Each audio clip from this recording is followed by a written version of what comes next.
All right, so today I want to go over the next steps of your animation. So hopefully last class you're able to get one or two of the animations done, maybe three of them done, as far as the cinema part of it. Not rendering it out, not actually doing anything outside of cinema, just getting the animation part done.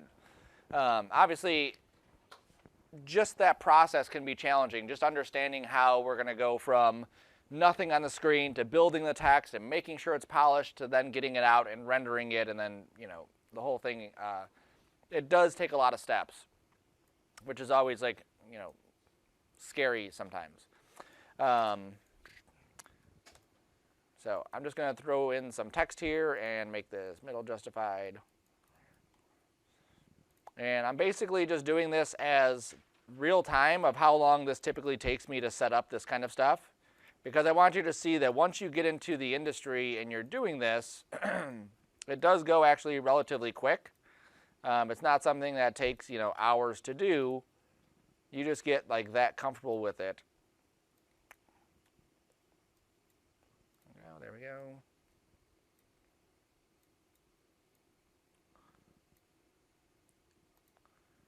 And it's basically just like checking these boxes. Another thing you'll find is that the more you're in the industry and the more you're doing this kind of stuff, you'll have templates. You'll have files basically where you have different kinds of setups done. There's a company called Grayscale Gorilla. They do a bunch of After Effects tutorials. Cinema 4D is their main thing that they have. I don't know if they do After Effects. They do Cinema 4D tutorials. But their bread and butter is that they sell plugins. They sell templates that you could buy, and some companies will actually purchase these things and have them in-house, just because it's a lot easier to then drop in this thing, have a drop-down list of the different kind of lighting and that kind of stuff you want. So just to let you know it's out there, they do have that kind of thing. Some of these are expensive, $50 for dust, or 150. Different books, different materials. Okay. So as far as the setup of the background goes, that's pretty much the background setup. Okay, so it's seamless, it has a gradient. I'm going to throw in my area light. And by the time you're done with this class, if you've kind of maintained some of these skills throughout and not just like move from one assignment to the next without trying to understand what you're doing and trying to maintain those skills and remember them. There we go. So very quickly you can see how easy I was able to set that up within less than 3 minutes, okay, while I talked. All right, so I'm going to go to my text, drop in a material on this. As we start doing anything, we're going to keep ourselves organized. From the very start of our assignments, if we don't know how to organize, the very end ones are going to be very difficult to keep organized. When we get to something like the drone, we might be dealing with literally hundreds of pieces that go into making this drone. And if we're not organized, that's 100 items that might be called cube 1, cube 2, cube 3, cube 4, and we have to figure out which ones exactly we need. So same thing with materials. We'd have different materials. So I'm going to call this text material. I'm going to go to this one. This is my background material. And just so you can see this too,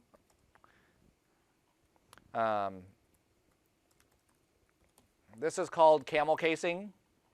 You'll see this as a common term in how people in this kind of industry will label stuff. So we wouldn't call something my greatest file like that. There's no capitalizations or spaces. Anywhere in computers, you should never find anything like this. You would typically have like a lowercase first word and then an uppercase second word, and they're combined like that, okay? So anytime I label anything for this class, typically that's the format that I'm going to use. All of my files, all of my materials, all of my objects have this kind of way that I've labeled stuff. People in the industry will also do this. Never use dashes, always use underscores, okay? If you're going to do 002 or something like that, or camel casing, big 1, 01, something like that, okay? Make your stuff obvious so that you know exactly what things are. All right, so those things are labeled. This is my overhead light. That's my background, that's already labeled. The floor is already labeled, and this is my text. That's labeled. Okay. I'm going to go to Voronoi fracture. This is one that I show in the video, one of my other videos I didn't do in class. I'm just going to add some more points here. Yes, that's fine. I'm going to make my text solid. And then I'm going to add an effector plane. And I'm going to call this plane because it's a plane effector, so I know what kind it is. And I'm going to label with what it does. Translate in Y. Or, because I'm going to do two things on this one, I think. I'll do TY and scale. So this is going to start up here.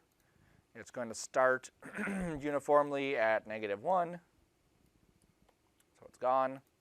And then I'm going to go to my fall off. I'm going to add a linear field. And then that's just going to go like that. Cool. So if you watch the video that I did this on, obviously you can see how that's done. And I can leave that as linear field. That's exactly, it's already kind of set up. All right. So animate this at the start. Go to about 70. Animate this at the end. Clicky there. Okay. So now we have an animation. Now we have some sort of text here, which needs a color. I'm going to eyedrop this blue and go with a darker form of it.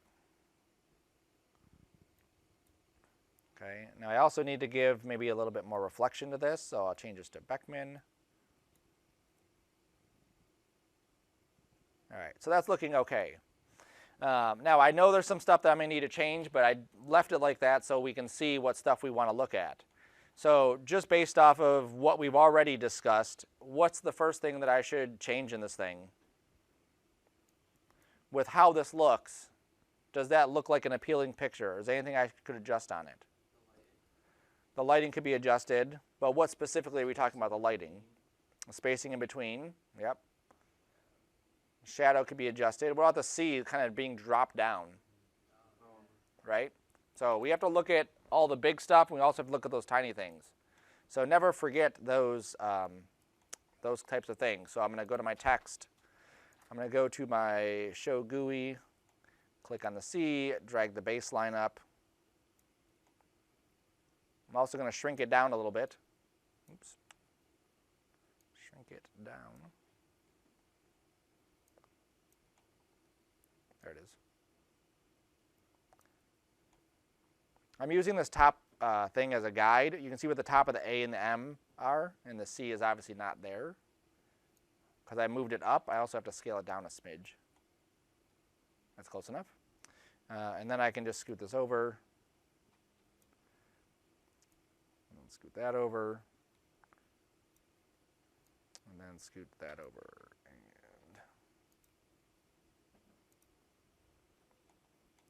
All right, so that looks pretty good.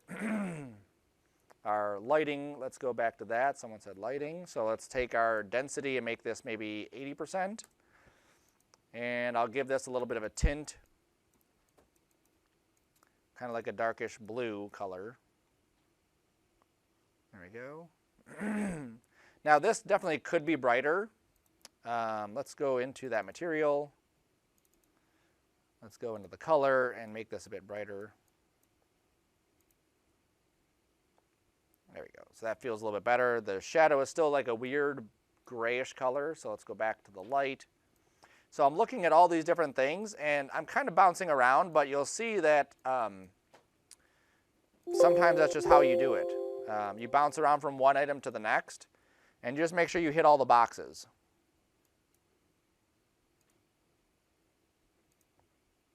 Transparency, yes. I'm really going to push that into that other blue, which is not popping up. All right, there we go. And this is where that view comes in handy. Here I'm looking at it. It doesn't look like it's changed much. But if I go back to the original ones, you can see definitely it has changed the color. Good. Okay. Now another thing I'm going to look at is just this edge. So this edge, I haven't added any bevels to this at all. So it's very sharp, which creates this really stupid looking, flat looking text, and that doesn't look very good. So I'm going to go to my text, and I'm going to go to my caps, and I'm going to make sure I have fillet caps on here and fillet caps on there. And then I'm not just going to leave it like that, because now everything is squished together. The C is a little bit closer to that there. It doesn't look smooth. I'm going to add some more caps here, some more divisions, let's say 5. Lower this to maybe 2 centimeters and 2 centimeters. Hit constrain. And now that's looking a bit better. Okay? All right? That line that goes around it, that's just picking up a nice highlight for us and helping us see that a bit easier. And now my C looks like it's floating, so I'm going to check my front view again. And, oops, grab the text. Grab the right option here, move that down. Yes, that's good. Make sure the heights are good. Yes, good. Okay, now I'm going to check something else out. Now I'm going to make this look horrible, and then I will fix it, okay? So the first thing I'm going to do is, not that, put that back to middle. Depending on what font you chose, you may have something that looks really disgusting. So let's go to 3, there we go.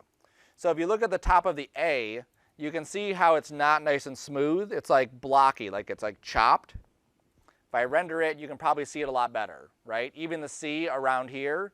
So we have to look at all these details even on this level to see where can we smooth that out. So I know that on the text, I have 2 spots that I can adjust. So I'm going to go to Display Shading Lines. This helps me see the divisions, helps you see the divisions. And then under the object, under the intermediate points here, I'm controlling what the edges look like, okay, all the way around. So default, it's set to adaptive, I believe, or natural.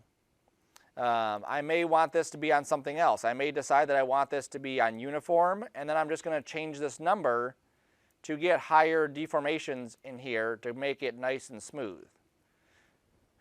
So now when I look at this, you can see that the C definitely looks crisp here, and A looks crisp there, but now the face of it looks kind of weird. So again, I have to play with these settings to get it to work. I could also try subdivided, and then render this in C, and you'll see that I also have this like weird thing that happened there. I'm going to lower my angle, and usually that takes care of that. And now my M is messed up, so let's just change that angle again. There we go. I think we've hit the magic number there where those 2 are going to work. Oops, now the A is missing. Always something, come on. Let's just go back to natural, and then lower this number. There we go. And we still have the A? Still have the A, good. Nope, the C is gone now. Come on. 31. Enter. Okay, so everything is there. Sometimes that will be changing the font. Sometimes that will be changing the size of things. Sometimes it will be changing those numbers. All 3 of those things, 4 of those things can play into getting the shapes to work correctly. Okay. Now for the front of it, that's under caps. So on here, I'm getting these weird divisions. So I'm going to take the type of cap, and I'm going to make this quads. I'm going to make this a regular grid, and then I'm going to render this again. So I'm not too concerned about the animation at this point because I know the animation works. What I'm concerned about is getting this to look as best it can. It's very easy for us to go through, do a bunch of work on this that looks, you know, the animation might look awesome, but then we render it out and it looks like garbage, okay? So we want to make sure that all of our stuff looks as best it can. I'm going to lower this number even more. Let's say 4. Nope. All right, so something is still not playing nice, even though it looks pretty good. I'm getting like a shimmering. Let me make another cap and do this at 6 steps and 6 steps. Nope, it's like missing a piece here. So let's go back to object. Change that. See if that fixes it. It's still there. I just think this is a horrible font. I'm just going to go with Roboto.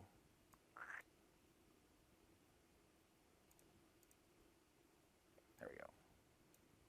If you try to pick something with a lot of smooth areas in there, you might get some weird stuff. I'm still getting some weird stuff here. What am I doing wrong?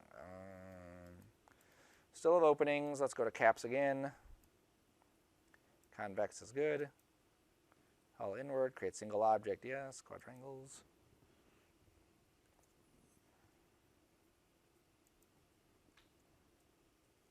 All right.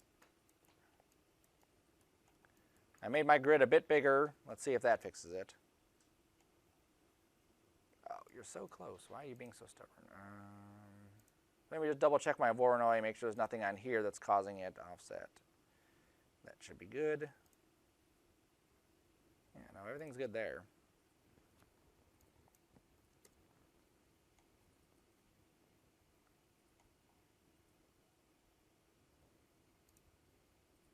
Let me make this bold.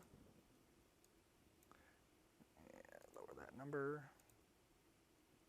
Normally I don't have this many issues with it. Normally it's like, you know, adjust 2 numbers and it's good.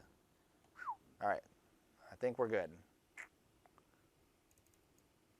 Let's look at this from an angle. All right, so that's pretty good there. I do have some lines here. I think that's going to be coming from my fillet. So I'm going to go to my caps and just take maybe this number down, so 1 and 1.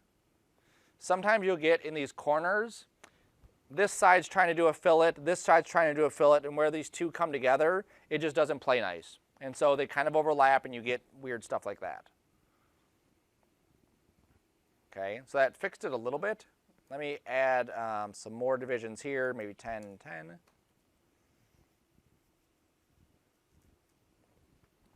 Nope, and I think it broke the A. Yep, it did. It's always something. Like I said, this is typically not how this goes with this. Usually it's like a couple things I've changed and then I'm happy with it. Oops.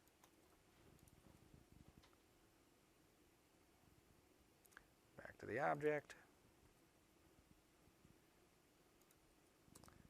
Just doesn't want to play nice at all. Adaptive. We'll leave it on adaptive. That seems to be the best one for this specific case. And then I'm going to jump back to here, fix my C again because now my C is floating because I changed my font.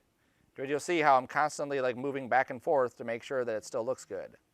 Because what I don't want to do is go to render, and then I get into my render, it's all done, and then something's missing. There's a hole in the A or the C looks chunky. All right, so in this case, adaptive seems to be the best option at 4, and my steps being the same thing. I don't see any blockiness in any of these. That looks nice and smooth, nice and smooth. Good. All right. It's weird. Cool. My animation still works, so obviously you want to make sure that still works. So now I'm going to set this up to actually render out. So I'm going to save text animation. I'm going to go up here to this gear. In the gear area, this is all of my render settings. So these are all the different things that we would be setting up for what it's going to look like when it renders. When you look at anything that is 3D, you can do any kind of level of realism versus stylization. So these are all renderings that were done in a software called ZBrush. And if I look up NPR on here, these were also done inside of ZBrush. Okay? So they're a mix between like a cartoony drawn style versus the other one. The render settings is partly where we can do some of these settings. 3D titles. So in this one, we're doing a seamless backdrop. I got that. Motion blur and ambient occlusion were the two things that I need to set up inside here. Okay, so on our sheet that I talked about, I'm going to set those up. So I'm going to go to where I can see all my text. I'm going to go to Effect, and I'm going to go to Ambient Occlusion. So this is an effect that will go on top of our rendering. So I'm going to uncheck it. I'm going to render so we can see what it looks like. And then I'm going to add this. and then re-render it again. Now let's look at the before and after and see what is different. So what is different about this? Right. The shadow's darker. Basically, where two items are close to each other, it's making what's called a contact shadow. Okay? Even if the items are not touching but they're close, it'll still make a darker area right there. And that just helps kind of seal it. Here, it kind of looks like they might be floating or not making full contact. There, they're definitely making contact. We can go into the ambient occlusion settings and change how dark that is. So we only have to play with like a couple things. One of those is maximum ray length. So if I set this to, let's say, 2, and then I render it, okay, I've kind of taken it off all the way. I went too far. Let's just put that back to like 50. There we go. I'm going to delete this one here so I can compare between the two images. All right. So here it's a bit darker, there it's a bit lighter. So if my ambient occlusion is maybe too light, I can go there and tweak the darkness of it. If I make this number bigger, 5,000, I'll probably get a lot more ambient occlusion inside here, which you can see now it's darkening the whole letter. Okay. So it's basically that distance is how far apart do those objects have to be before it's calculating that darkness, okay? So something you'll play with. I think 50 or 100 was probably a good value. There's also this, so I can just take this here and take this there. And what that will do is control. Imagine this is a black and white image.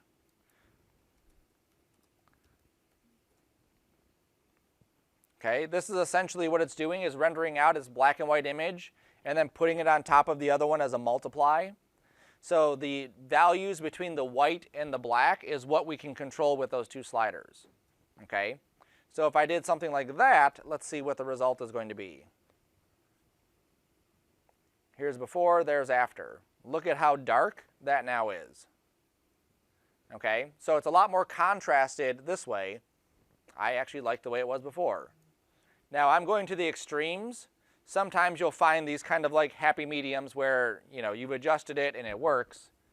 Let me get rid of this extreme image here. Just delete that. Got extra seats? I do, yeah.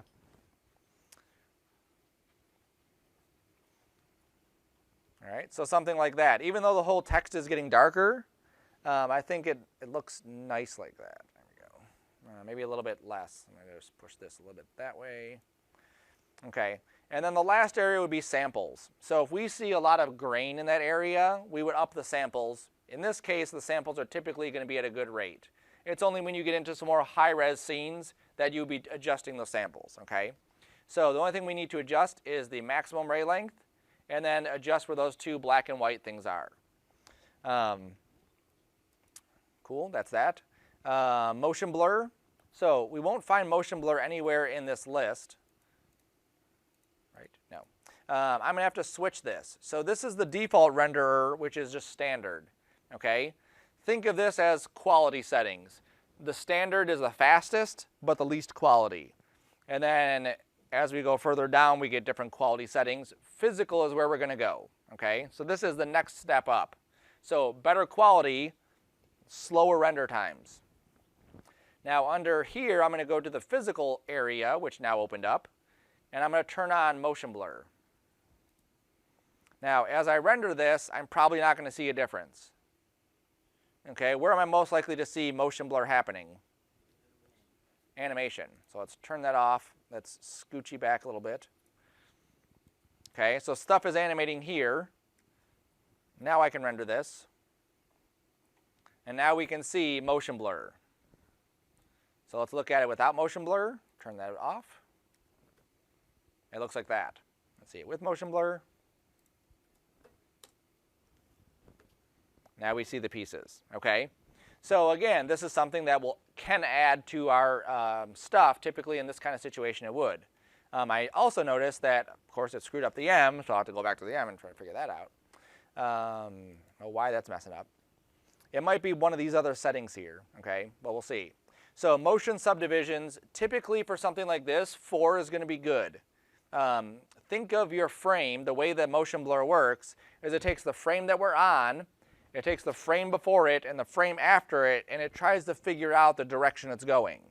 So if we look at where these pieces are, the frame before it was up here, the frame after it was right there, and now we're right here. So it has this like stepping of the direction it's going. If this was moving from one side of the screen to the other, it would then blur that way, okay? So the more subdivisions we have, the better off we're going to be to get a nice clean path, all right? 4 is good because we have 4 frames of sampling. If we had a lot of quick movements, we have a character that's like, you know, flailing his arms around or a ball that's just bouncing all over the screen, we would have to increase that. This, it's pretty much start and end. There's nothing going crazy here. So 4 is typically good. Now we do have sampling quality and sampler. So for this assignment, just leave it as adaptive. But for sampling quality, I'm going to set this to high. Now, you'll see the grain that we have inside of my pieces here from the motion blur. And as I come down here, you can see the grain that's in the shadows. Those are 2 things we don't want. If you look at any good rendering out here, you will see that they typically don't have that. And then I'm going to hit Shift-R again.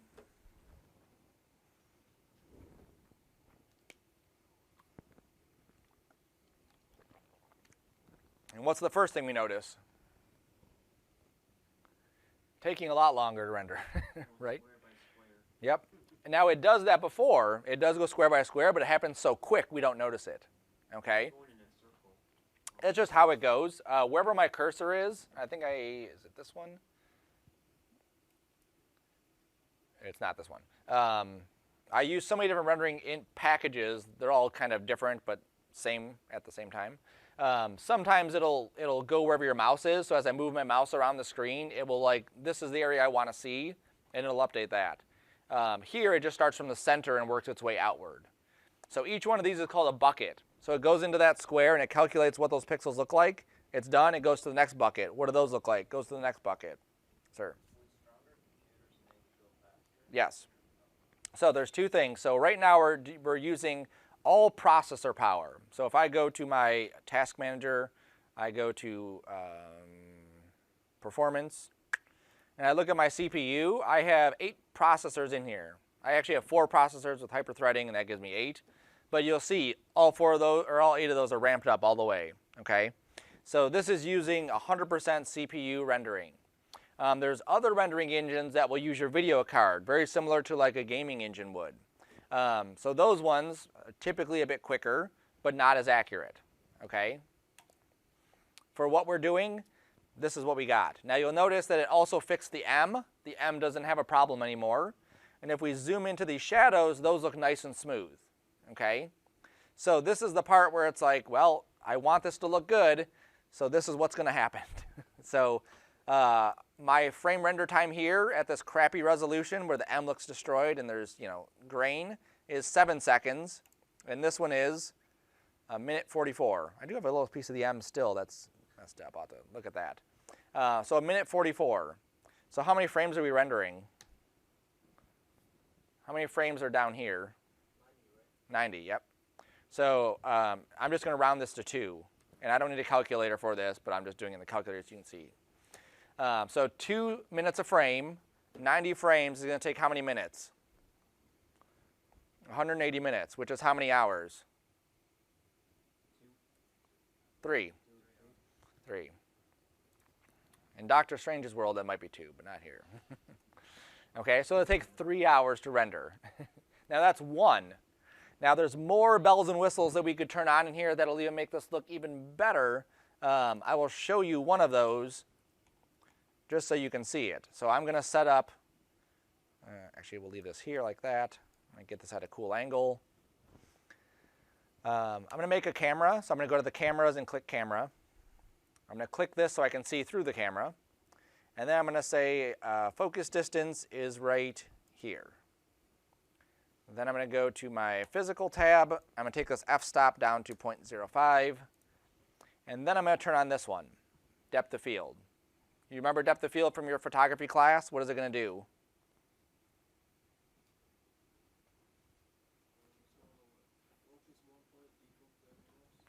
So it'll focus just in that spot that I picked, and then it'll have this depth in there.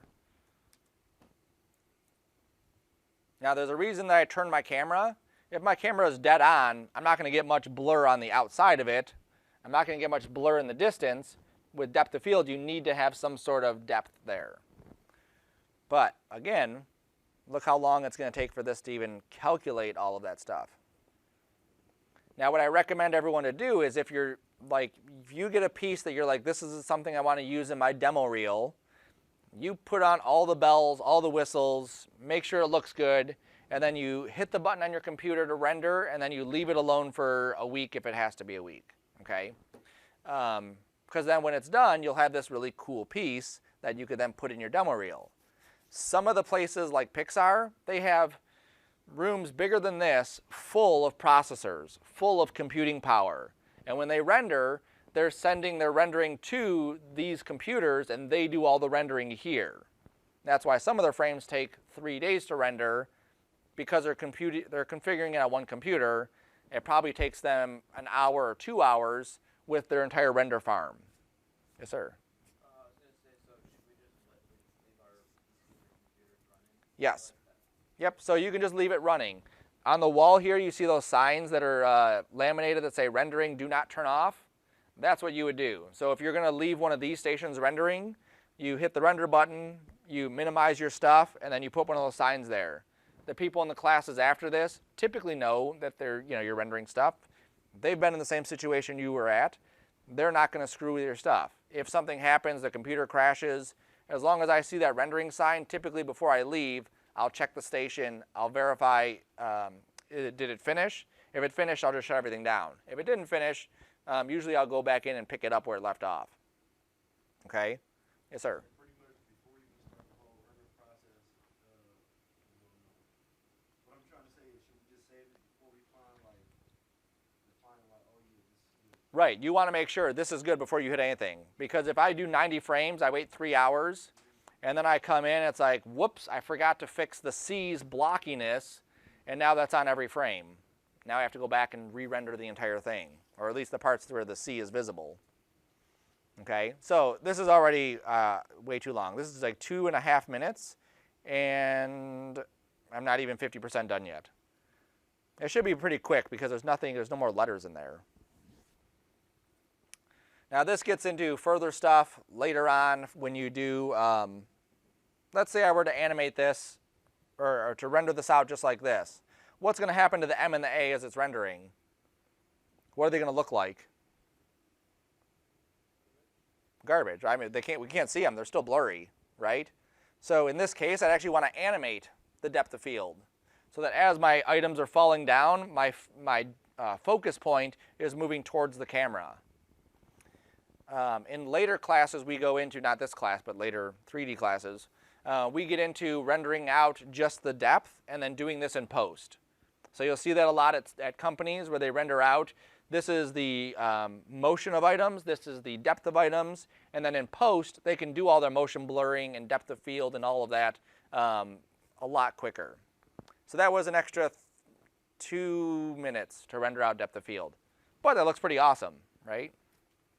I probably went crazy on how much depth of field I have here, just by changing that physical f-stop number. So if I make this 0.5 and I render it, we probably wouldn't see like a huge amount of blur, but typically having even just a smidge of blur is better than having none at all. And sometimes we can fake that. I'm not even going to let it go. We can fake that inside post just by blurring it, just by adding a radial blur around the items. Okay. All right, so I'm going to delete this camera. Okay, so now I'm going to make a camera that I'm going to use to render out. So I click the camera button, I click the icon here, and I'm going to set up what I want this to look like as it renders. Okay, on my screen, I think you can see it on there, yeah. On my screen, you can see these like areas right here where the color changes a bit, right there. And here where my ground is like blocked out, you can't see it. This is what's going to render. Okay, if I were to squish this in like that, you can see how it adjusts the proportions of that, where now I have this bar right here and this bar right here. That's what's going to render. okay?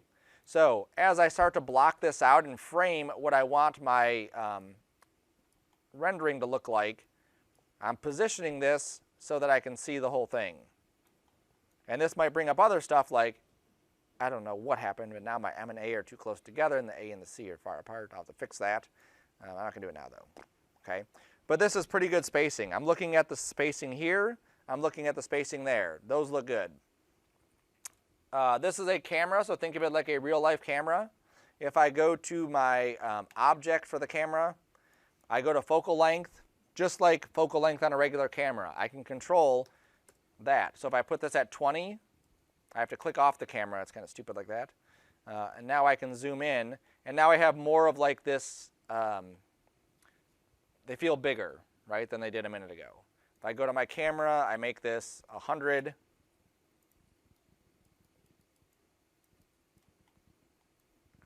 Okay.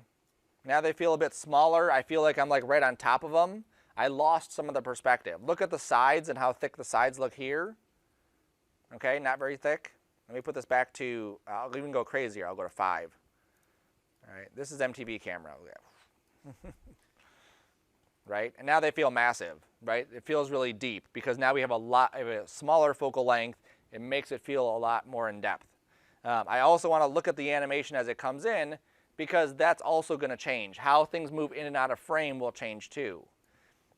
Typically, I don't use, this is at 5 for the focal length. I don't use this because it'll do this if I get too close. Like that's like way too distorted. If I'm straight on it, like I was here, that doesn't look too bad. But definitely that's way too much. So I'm going to put that back to like 20, I think was probably a good number. I can still see the depth of the letters. I have good spacing on this side, good spacing on that side. Okay, everything's still in frame, good. And then I'm going to lock my camera. Once I'm satisfied, this is where I want it. I'm going to go to tags, cinema tags, and then I'm going to go to protection. And that means that I can't then move the camera on accident, okay? If I try to click and drag, it won't let me. If I need to, I just click this to get out of the camera, and then I can click away. If I want to get back in the camera, click back on that. Okay, so think of these like real world cameras. We've built a scene, we have props, we have lights, we have a ground. Now we have a camera that's going to capture whatever action it is that we're showing. Okay. Another thing that does help if you're trying to really show off a piece is multiple cameras. You don't need to use multiple cameras, but I just want to show this so you can see it. If I had another camera, let's say up here, I might be able to find a cool angle, or maybe like this,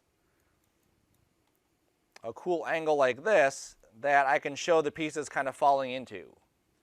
Just like we've animated our effector going across, the camera could also be animated. So I can go to my animation for the camera.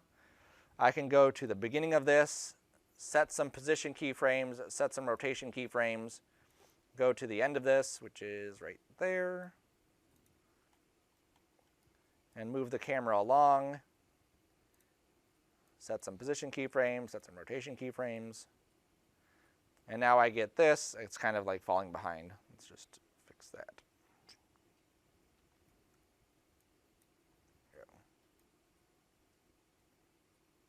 All right, I have to fix that. That looks weird. Just overwrite that keyframe. Okay. Now what I could do is I could render out this camera that's the top view, this camera that's the front view. In After Effects, I can put them together just like I'm doing a video, just like I'm editing a shot that I've done together. I'm not going to do that, but I could. Okay. So I'm going to relabel my camera RenderCam. That way I know this is the one I'm rendering through. I'm going to save my piece. And then I'm going to finish up in my render settings.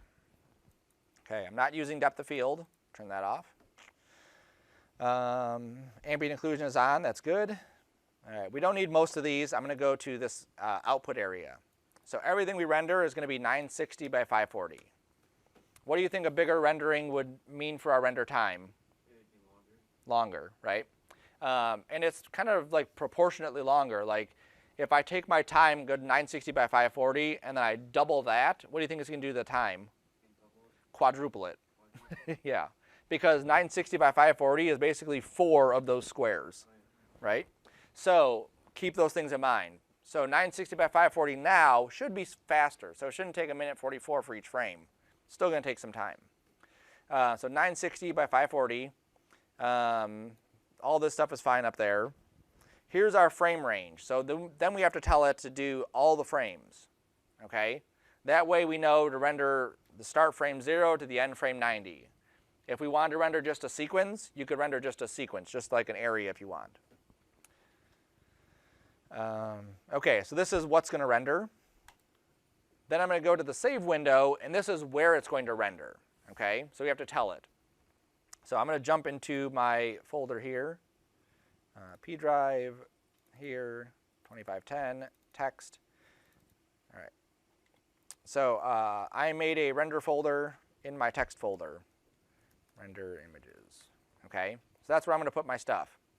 So I'm going to go into my file, go into my render images, and I'm going to call this Sarcona text 01. Okay, Sarcona, obviously my name, underscore text 01. No spaces, nothing fancy. And then the last thing that we have to set up inside here is the naming convention. We're exporting out not just one frame, we're exporting out 90 frames. So it has to know, how do I keep track of these 90 frames? So it's basically going to label this the name of your file, which is that Sarcona text 01. It's going to put a period, and then it'll put the frame number, and then it'll put a period, and then it'll put a TIFF. Okay, that way it knows this is the name of your animation, the frame number, and then this is the file type. Okay, name.number.extension. If you choose any one of these other ones, After Effects may not read it. And if After Effects doesn't read it, then that means either re-rendering it or going through 90 frames and relabeling them correctly. Whichever one you want to do. I've done both. All right, that should be good. So I'm going to save again one more time, and then I just hit Shift-R. And then what this is going to do is it's going to go through frame by frame and render out each frame, and then save it off. Okay, so here's frame 0. Oops, forgot one thing.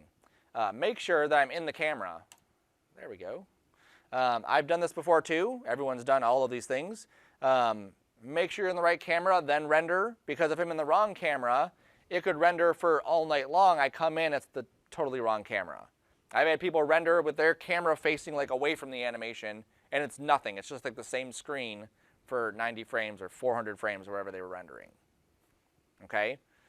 So I'm going to let this go as it chugs along. Now, just so you can see, all of the stuff that's here, those are still there. Notice how they're not in any kind of folder. Down here, they're in a folder. And that lets you know that this is an animation. And once it starts, actually seeing frames here, I can hit the space bar and it'll play through the animation. So I can see it. I can make sure that what I'm rendering is animated, it's working, or I can go through each frame and see what it's doing. Okay? So as it's working, we just leave it alone. You can still do stuff. I could still go into a new file here. Don't close this, minimize it. And I could still work on something here. So if I'm doing another project or I'm setting something else up, I can still do that. In this classroom, you'll notice there's several empty computers. So if your stuff goes too slow, you can always jump on another computer, do work there, and then just copy it back to the other one. Once it's done rendering, where's my render view? Window, render, picture viewer, there it is. Open this up. Once it's done rendering, we're going to jump into After Effects. This part, even if you've never touched After Effects, is very simple. I double click inside this main window. I find one of my pieces, so I'm going to grab Roboto Hollow. We'll grab that one. Notice how it's named name.number.extension. These are EXRs, which are another file format. We'll eventually use those, but not yet. After Effects will recognize this as a sequence, which means that it'll bring in, I click on one file, it brings in the entire thing as an animation. So I click on one, make sure that's checked, hit import, there it is. So now all I have to do is I can double click this and hit the space bar, It'll go through, it'll load all of these into the memory. And after it's done, it'll play through in real time. Okay. And then when I'm ready to make it into a QuickTime, I'm just going to go to File, Export, Add to Render Queue. There's only 3 things we need to change here. We click on the word lossless. We choose QuickTime. I click on Format Options. I choose Apple ProRes 422 HQ. Okay, every time you'll choose QuickTime. Every time you'll choose Apple ProRes 422 HQ. This is the format, which is a QuickTime file, and the compressor, which is the Apple ProRes. I hit OK. Those were the first 2 things. The third thing we do, we have to click here and put it somewhere. So I'm going to put this inside of my text folder as Final Movie. Sarcona. Oh, this is my Roboto animation. And then I would hit this render button. And then what this does is it takes all of those frames, smushes them together, makes a QuickTime video that I could then upload to YouTube, put on Facebook or whatever, and now it's a movie. Okay? This is still calculating. You'll see there's not much going on here. They're starting to come in. If I hit the space bar, you can see them kind of flashing in as it loads.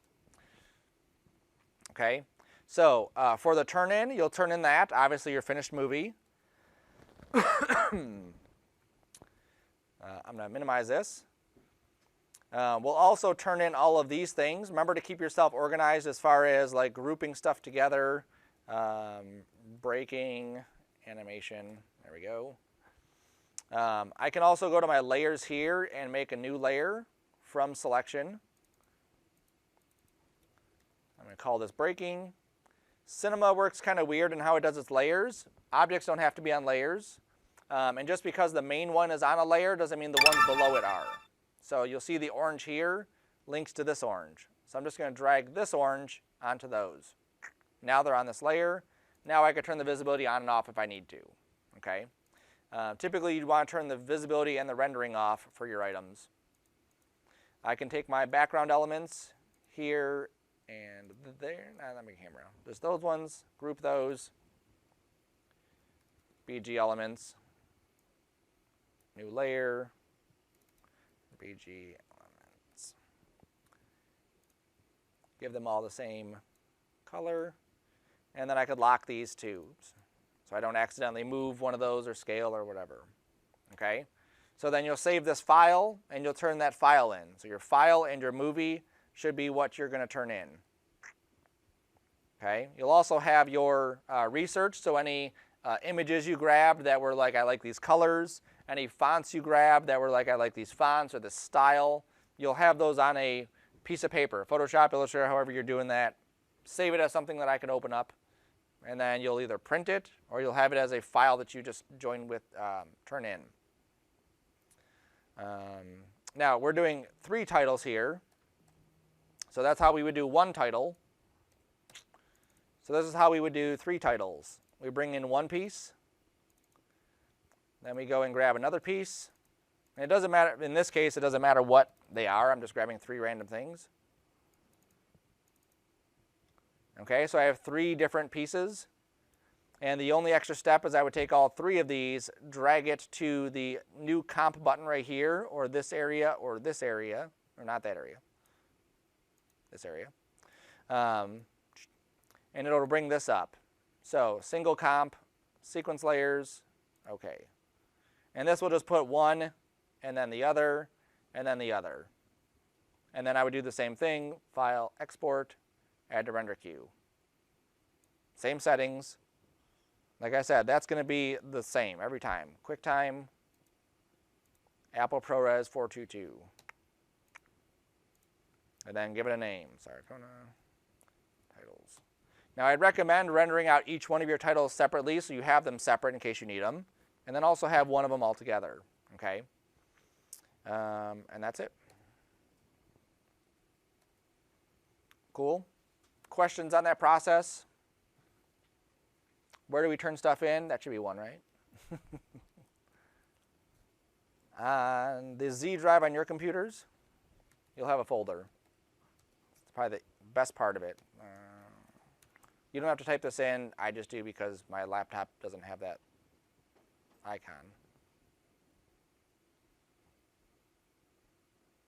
Oh, forgot that. There we go.